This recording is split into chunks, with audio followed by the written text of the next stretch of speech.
Good morning everyone. I am Suresh Kumar. I am the Director for Center for Agricultural and Rural Development Studies, Tamil Nadu Agricultural University, Coimbatore, India. We, the Tamil Nadu Agricultural University, jointly with the International Food Policy Research Institute, Washington, working on a very big project on methane reduction in rice farming systems in Tamil Nadu. So from International Food Policy Research Institute, we have our collaborators, Dr. Suresh Babu, Emeritus Fellow, IFPRI, and Dr. Sudha Narayanan, Research Fellow. We are actually implementing this project in 14 districts of Tamil Nadu. The major objectives of the project are: first one is strengthening stakeholder engagement and institution building, mainly for methane emission reduction in rice-based farming systems. The second important objective is demonstrate and educate the farmers about the climate resilient technologies which help reduce methane emissions in rice-based farming systems. So as part of the project, we are implementing this across 14 districts covering 20 villages. We are implementing this project in a multidisciplinary mode involving scientists from the Directorate of Extension Education, Directorate of Crop Management, and Directorate of Natural Resource Management. We have different activities in the project. So first, we are conducting the baseline survey across farmers based at different agricultural production environments in different districts, in different villages. So the main purpose of the baseline survey is to understand the farmers' perception about the climate change and the extent of adoption of various climate resilient technologies and the existing practices followed by the farmers, and what is the current yield obtained by the farmers, and how the farmers address the key farm production challenges like labor scarcity and water scarcity. So that actually gives us a big picture about the current status of the farmers in terms of awareness about the climate change and adoption of climate resilient technologies. The second important component is in this project is capacity strengthening in terms of building capacity among the farmers, extension officials, and the local government people about the climate resilient technologies in rice farming systems.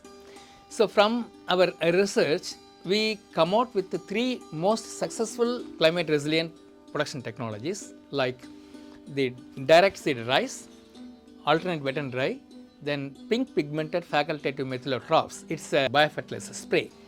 So these, from our experience, these three technologies found to be very, very effective, not only in increasing yield, saving resources, but also reduce methane emissions. So we actually advocate, we train the farmers across villages about these technologies. So training, and then we also organize farm field school to the farmers. So that is through conducting demonstration in the local village. So the demonstration plot is a 1 acre plot. So we conduct 4 demonstration trials. So one is the control plot, which is actually the farmer's practice. So the second one is the alternate wet and dry with PPFM spray. The third one is the direct seed rice with PPFM spray. And then fourth one is the direct sown rice, PPFM, alternate wet and dry, and soil STCR, soil test based fertilizer recommendation. So these 3-4 trials are we are conducting across villages, and from our experiences, we found that these technologies are very, very effective in terms of increasing yield, producing economic benefit and environmental benefit. From our experience, we found that so these technologies produce more number of tillers in the rice and save water, save labor, reduction in the cost of cultivation, and finally produce a net incremental income of 7,000 to 10,000 per acre. So this actually this encourages the farmers to adopt all these the three technologies. So, this what we call, being an economist, what we call this as economic benefit.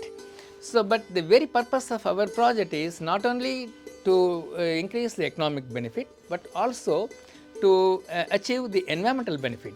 So, in that sense, actually these technologies help in reducing the methane emissions from the rice farming systems.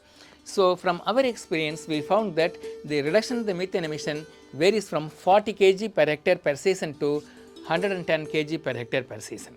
Okay. So, this is the very good results, and it's received much attention from the researchers also. So, that is thing. And then the second, the next important activity is that, so once we train the farmers, and then we expect them to adopt these climate resilient technologies.